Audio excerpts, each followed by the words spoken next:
Hello everyone, welcome to another video discussion. In this video we're going to talk about the patch that dropped yesterday that saw some significant nerfs for Dragunov, specifically is a Heat Smash and is 1+2 throw, Blizzard Rush. So let's jump into the game immediately and let's take a look at this 1+2 first. So it's 1+2 throw, Blizzard Rush. It used to give a really good Oki before this nerf. The way this move used to work was that if you use this very specific wake up option, which is wake up backwards, so you hold back on the ground, Dragunov used to be able to clip you with a down for 2.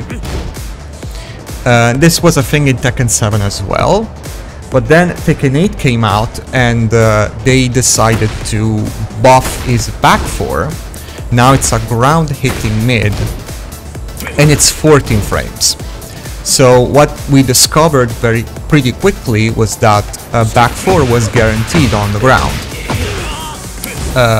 So the developers addressed this problem, but in a very drastic way, in my opinion. The way they addressed this was basically by removing all the Oki from this throw. So now not only the back 4 is not guaranteed anymore, but also the down for 2 is not guaranteed anymore. So you lost all of your Oki, and actually the opponent has the advantage when you land this move. The opponent is the counter says -10. This is actually -5, but still you're at -5, right next to the opponent. So now this is a big problem and it could have been fixed much more easily. The way they could have fixed this was basically to you have another option to stand up, which is exactly stand up. You tap up to stand up very quickly. I'm gonna show you like this. Jin is gonna stand up like this. Now before the patch, this wake up option used to already block down for 2, which is a 15 frames move.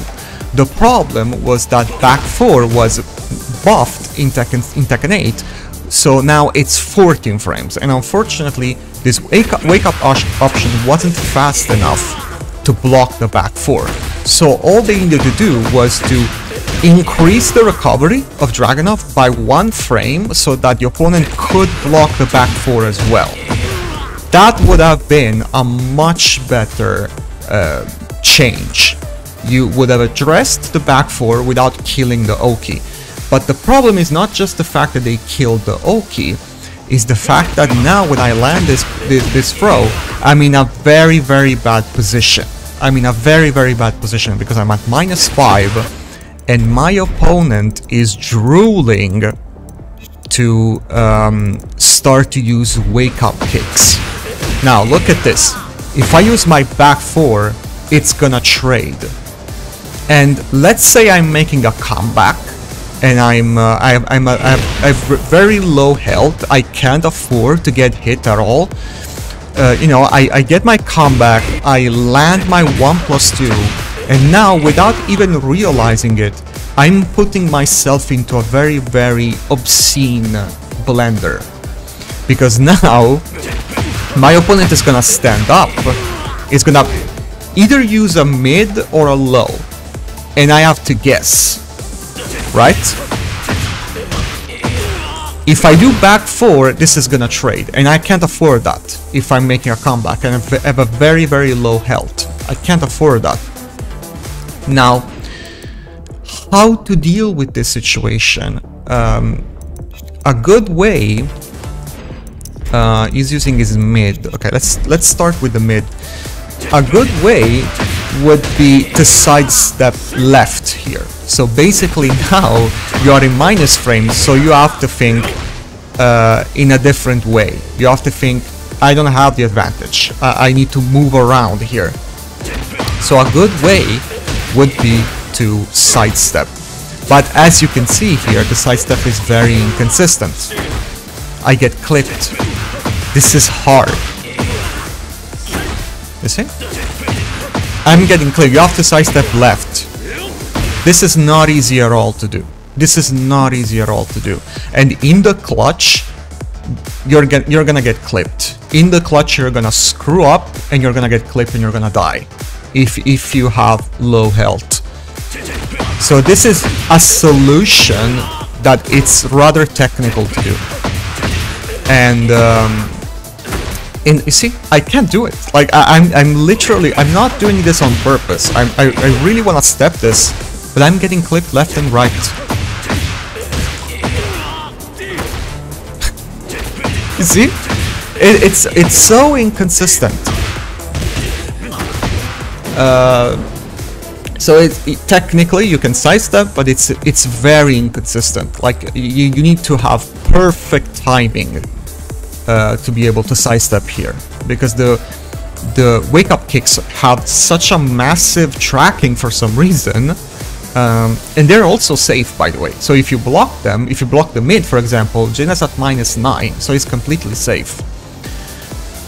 So this is a big problem for Dragunov, in my opinion. Like, you wanna kill the Oki, I'm fine with that. You wanna kill the Oki, fine, but at least put me in a situation where I'm safe from my opponent. The fact that I have to take a mix-up after landing my throw, it's really stupid. It's really stupid. You wanna nerf this throw so that I get no Oki whatsoever? Fine. But at least put me in a safe position where I can just backdash and evade my opponent's attacks. And then we go back into the neutral, and you know, we can keep going. But the fact that I land my 1+2 and now I have to basically eat a mix-up. Sidestepping is not consistent. That's gonna clip you. You have no idea how many times this will clip you, especially in the clutch. So that's a big problem. Again, like I said, I'm fine with the nerf. If you want to nerf this move, don't put me in that predicament. Don't put me in that situation, because it's just too much, in my opinion. And then briefly, let's talk about his heat smash. This heat smash used to have some tracking. I'm gonna show you that now has no tracking. Wait. Now it's gonna step. The second hit, if you dodge if you dodge the first hit, the second hit used to realign with the opponent. Now this has been nerfed, but the problem is that there are still a lot of heat smashes that have incredible tracking. That actually happened to me yesterday against Akazuya, where he did like a 360, no, he did like a 180. He literally did a 180 with his heat smash. But of course, this is not getting addressed. This is only Dragunov that's getting nerfed. Same goes with Jun, same goes with Devil Jin. Their heat smashes, they still track like crazy. Devil Jin is still homing. Devil Jin is still basically homing. So you know, I would say it's fair, but it's not fair in the context of oh, we're not addressing the other heat smashes, because I promise you, Dragunov is not the only heat smash that has stupid tracking. So you know, it sucks because he's not the only one, and at the moment they didn't say anything about nerfing the tracking on the other heat smashes. So yeah, anyway, this is all I wanted to say. So thank you so much for watching and take care.